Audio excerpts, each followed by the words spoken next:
We have this opportunity that we wouldn't have had years ago to ship a game and then really collaborate with people outside the studio to figure out, like, what is the best version of that? Honestly, yeah, like we're building something the community has been asking for, and it's accumulation of everything that we believe the game needs to be. The upside to that is we're not holding anything back. All the feedback we've heard for the last year is, this is it, it's in Forsaken.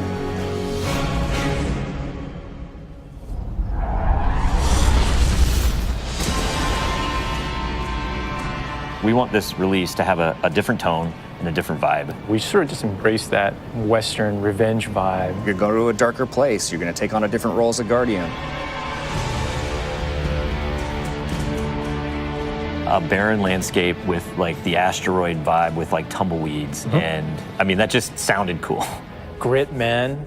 I want to bring the dirt back. But what better way to start a story than to start it with a prison break? Right. Cade's been filling this prison with bad guys that are really bad. And so when it breaks, things can happen to all the worlds.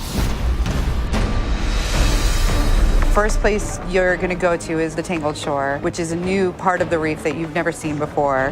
That's right, my friend. It's a collection of lashed together asteroids and rocks out in the asteroid It's belt. very otherworldly, and it's full of pirates and assassins and bad guys. It's become a lawless place. It truly is a frontier. It's completely taken over. The most malevolent force there is the Scorn. They're very aggressive.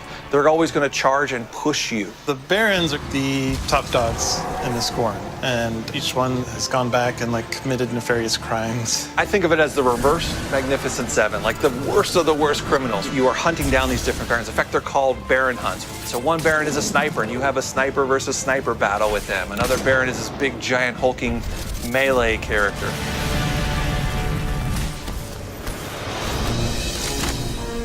One of the things we're most excited about is the new weapon system. Hey, if you like Destiny 2, great, play that way. But if you like Destiny 1, great, play that way. But if you're crazy, why not 3 shotguns, right? Just for the fun of it. We need to have as many ways as possible, and then we need to have people fighting about it. Like, no, man, you f***ed up, you're taking the wrong weapons, or can I say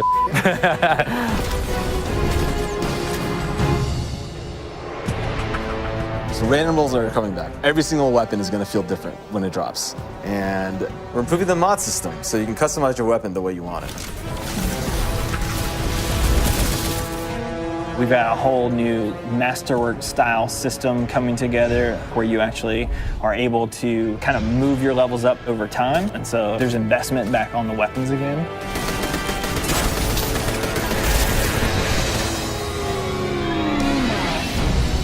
New supers, yeah, crazy new supers. What's your favorite? Fire knives are awesome, which is a different take on Golden Gun. We took a lot of inspiration from Rise of Iron, cast that thing. You got a huge hammer now, and you slam that thing down, and it sends out this fire in front of you that then creates a fire tornado. We got to take it to the next level, you know?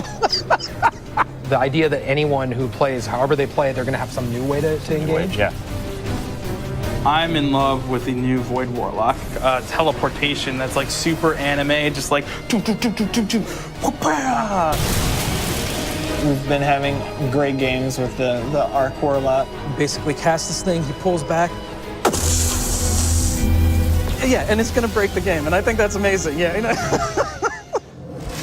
We also wanted a new weapon type that felt meaningful, so we came up with a bow and arrow, which seems kind of crazy, but when you use it, you feel like godlike. It is utilitarian, it's fantastical, it's also sci-fi. So we have a short range bow, we have a medium range bow, we have a long range bow. We built this guy, which is like supposed to be super techy.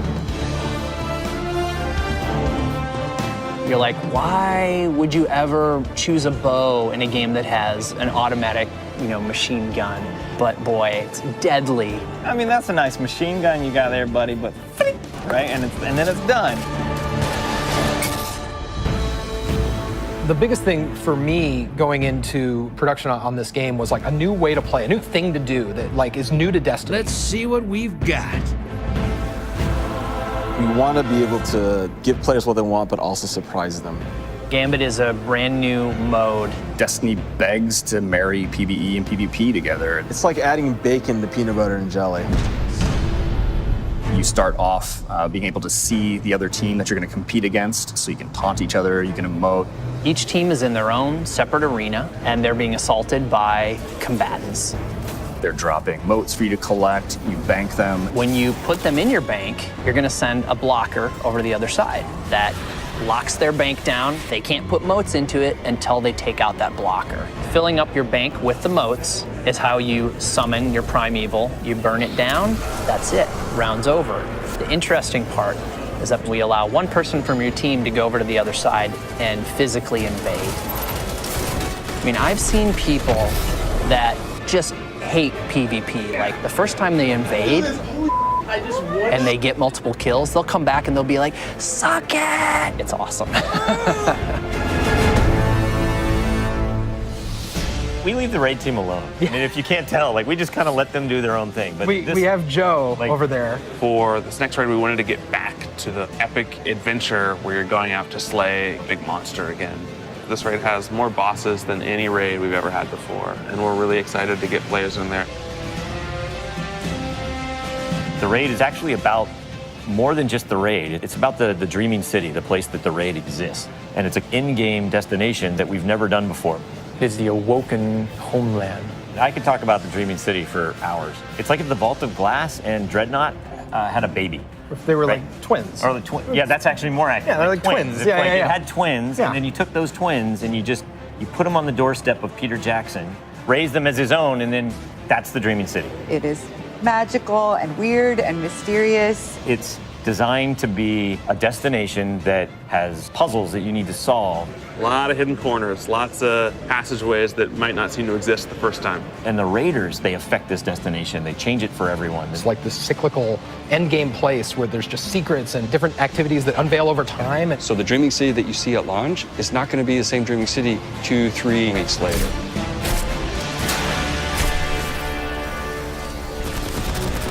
So with every design decision we made for the Forsaken, like the first thing we ask is how will the community react to this? Players want their investment in Destiny to matter, and they want to be able to see that reflected in the content. We knew we wanted to do something for the collectors in our game, so we built a feature called the Collections. It's a way for you to track all the items that you can go out and acquire.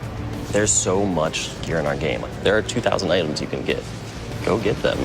You can look at sets and you can say, I haven't filled out this set. What do I have to do to go get it? If I want to find like how many guns in the world, I can actually go look now. We also had a triumphs thing, which is just acknowledging your achievement. It like ties into records, it ties into lore. It's a thing that can help you drive like, hey, I want to do that. And if I do those things, I can get a title.